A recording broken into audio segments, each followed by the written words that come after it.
This is going to be a simple stretch to stretch between the shoulder blades and then angling more towards the outside of the shoulder.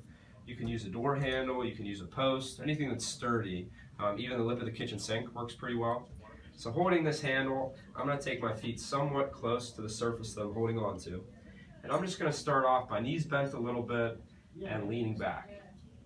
With this, I want to make sure my elbows are not flaring out to the side, but they're staying down. And as I lean back, I'm letting my shoulder blades be pulled away from each other.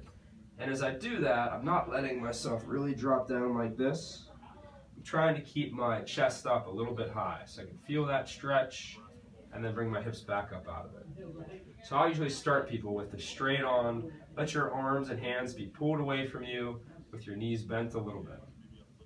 Now if I want to bias a little bit more of the back of one shoulder, I'm going to take my feet and I'm going to turn it towards that side.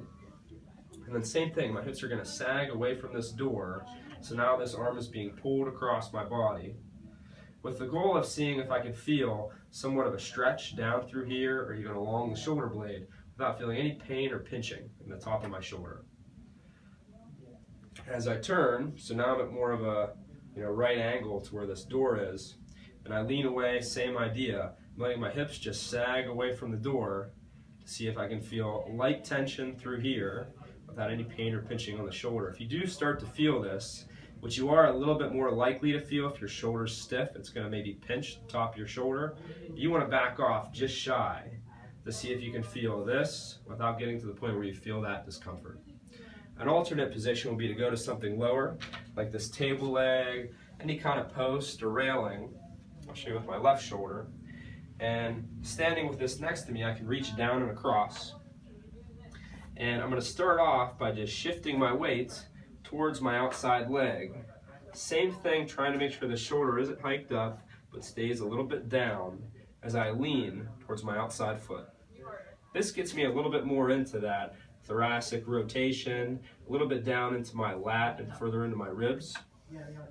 And if I want to feel this pull a little bit more, I would take my chest and kind of turn to look towards this shoulder that I'm stretching. So this facilitates a little bit more rotation through my mid-back, which gives me more of a stretch even all the way down through here.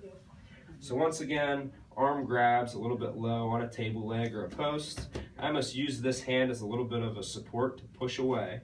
And I start to shift my weight towards my outside foot. If that's a good enough stretch, that's fine. If I want a little more, I may even turn to look towards that shoulder that I'm stretching. Just so you see from behind, reaching across, I just start to shift my weight towards my outside foot, and if I want a little bit more, I turn to look away.